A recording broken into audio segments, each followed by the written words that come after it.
É possível que você tenha alguma noção do que se passa na Venezuela.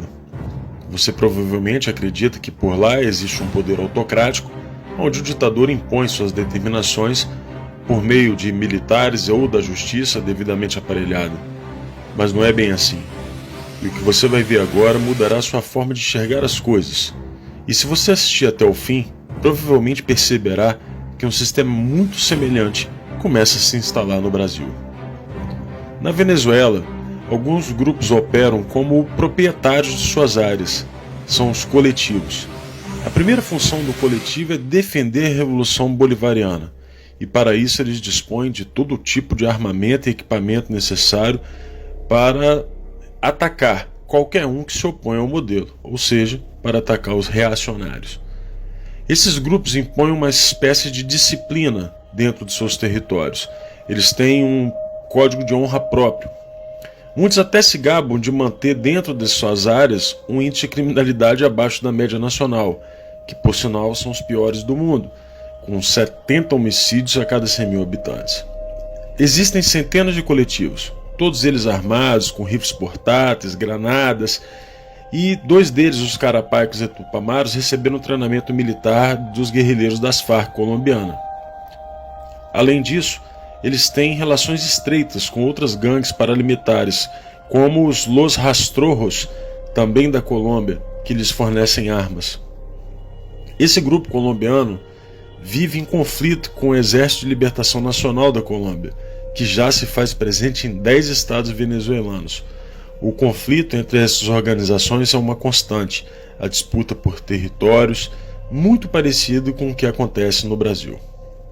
O governo venezuelano sustenta esses grupos por meio de planos sociais, concede recursos para seus projetos culturais e são eles que cuidam da distribuição de alimentos, entre outras benesses, naquele ambiente de fome e miséria. Enquanto mantém a sua fachada social, esses grupos atuam no tráfico de drogas, roubo de automóveis e outras ações características do crime organizado.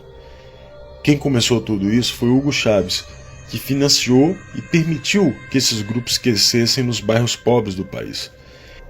Nicolás Maduro herdou esse sistema, e os grupos que não estão sob seu controle estão sob o controle de 2 figuras sombrias do regime: Diosdado Cabello, acusado de ser um barão do narcotráfico da América Latina, e Fred Bernal, atual chefe nacional dos comitês locais de abastecimento e produção. Desde 2014, esses grupos mantêm uma função de reprimir as mobilizações lado a lado com a polícia militar do chavismo. O número de assassinatos praticados por esses grupos é incalculável. Em entrevista ao New York Times, o criminologista Fermín Marmol Garcia disse que, se a revolução perder a presidência amanhã, os coletivos se tornarão imediatamente uma guerrilha urbana, ou seja, não tem retorno. Os coletivos mais conhecidos são o Movimento Revolucionário de Libertação Carapaica, que usam vestimentas militares e escondem o rosto, e o seu líder é o comandante Murat. Suas armas incluem M4, rifles FAL, e são considerados um dos 2 grupos mais perigosos. O segundo grupo mais perigoso é o La Pedrita, que nasceu em 1985 por Carlos Ramírez Valentim. São responsáveis por inúmeros homicídios. Outro grupo conhecido é os Los Tupamaros, é uma organização de tendência marxista-leninista que herdou o nome do grupo guerrilheiro uruguaio sob o lema Comuna ou Nada. Esse grupo é apontado como o principal repressor dos protestos de oposição ao regime de Maduro. Existe a Coordenadoria Simón Bolívar, que atua em Caracas e se autoproclama um dos coletivos fundadores do regime. O coletivo Alexis Vive é conhecido por suas ações armadas e recentemente atacou as instalações do maior sindicato empresarial do país. O último grupo é o Grande Polo Patriótico, criado em 2011 e formado por 28 conselhos setoriais, que possui 10.810 mini-coletivos.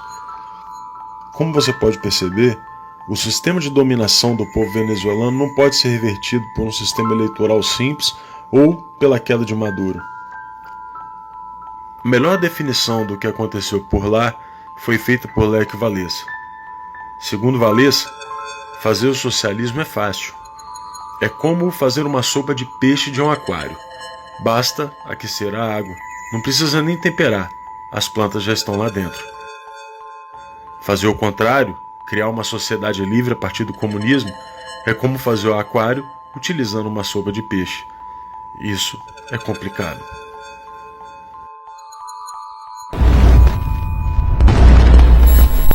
E venha, isso é com isso que eu vou terminar, venha Bolsonaro, venha que nós vamos organizar a rapaziada da periferia e nós vamos ver quem é que vai resolver essa parada.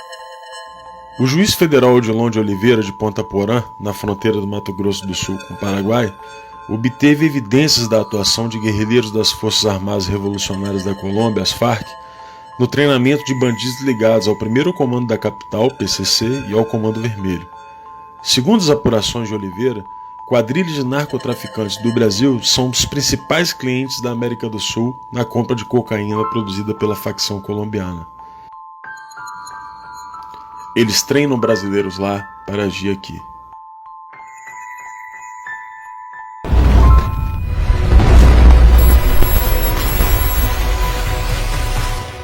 A revolução do lumpenproletariado já está em andamento no Brasil.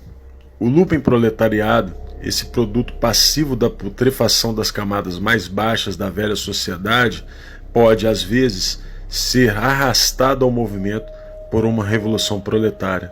Todavia, suas condições de vida o predispõem a vender-se à reação. Karl Marx. Você consegue se lembrar do Brasil antes de 2002? Pois é, não existiam cracolândias por aqui. A partir da vitória de Lula, a droga derivada da cocaína tomou conta do país, escravizando um número imensurável de brasileiros. Tais indivíduos são capazes de lutar com maior coragem, mas são propensos a ações destrutivas. Conduzidos de maneira correta, podem converter-se numa força revolucionária. Mao Tse-tung, em Análise das Classes e Sociedade Chinesa. Frantz Fanon é um teórico marxista muito conhecido entre as esquerdas. Seguidor do maoísmo, é proponente de uma revolução mundial, razão pela qual ações muito semelhantes acontecem em todos os lugares onde o comunismo possui seus tentáculos. É dentro dessa massa da humanidade, esse povo das favelas, do núcleo do lumpesinato, que a rebelião vai encontrar o seu ponta de lança urbano. Venha Bolsonaro, venha que nós vamos organizar a rapaziada da periferia e nós vamos ver quem é que vai resolver essa parada. Este lumpenproletariado é como uma horda de ratos. Você pode chutá-los e jogar pedras neles, mas, apesar de seus esforços, vão continuar roendo as raízes da árvore. O lumpenproletariado, uma vez que é constituído, traz todas as suas forças para pôr em risco a segurança da cidade. E é o sinal da decadência irrevogável, a gangrena sempre presente do coração do sistema colonial. Aqui no Brasil, a gente reagiu. Fomos às ruas e exigiu o fim de um governo que estava corroendo a nossa sociedade por dentro. E conseguimos uma vitória singela, mesmo que os revolucionários tivessem tentado impedir de todas as formas. Acontece que a revolução lumpenproletariada estava em andamento por aqui, e não será fácil reconstruir um aquário a partir de uma sopa de peixe deixada pelo petismo. Você então se pergunta como podem haver banqueiros, artistas, intelectuais e membros da elite que não conseguem perceber esse tipo de situação e ainda assinam manifestos junto com Ciro Gomes, que, como já vimos, tem exata noção do que está acontecendo. E para isso, Karl Marx também tem uma explicação. A aristocracia financeira, tanto no modo de obter seus ganhos quanto no modo de desfrutar deles, nada mais é que o renascimento do lumpenproletariado nas camadas mais altas da sociedade burguesa. O lumpenproletariado não está limitado aos drogados, bandidos, famigerados da classe marginalizada.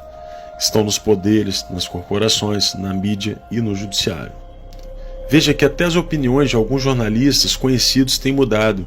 Isso acontece de acordo com a mudança de quem banca os seus contra-cheques. São as pércoras do jornalismo, ou os degenerados da informação. No judiciário, do mesmo modo, um número cada vez maior de criminosos é colocado nas ruas. Parte deles para alimentar a massa revolucionária, e outros vinculados justamente aos grupos que tratamos há pouco. Tudo isso é feito às claras, não existe segredo. Preciso que a gente denuncie isto. Que a gente anteveja esse tipo de manobra. Porque não se pode fazer isso com o Supremo Tribunal Federal. Agora eu vou dar uma desperto e vou conseguir a decisão do aborto. De preferência, na turma com 3 ministros. Aí a gente faz um 2-1. E deixa de fora desse seu mau sentimento. Você é uma pessoa horrível. Uma mistura do mal com atraso e pitadas de psicopatia. Isso não tem nada a ver com o que está sendo julgado.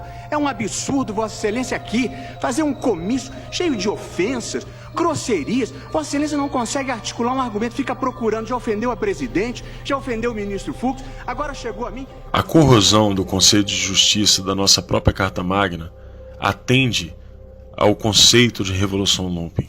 Afinal, a disciplina e os códigos de honra, como já vimos, terão que ser aplicadas por grupos criminosos ao fim da conclusão do processo revolucionário. Agora que você já sabe qual é a situação que nos encontramos, eu faço um pedido. Não desista do Brasil.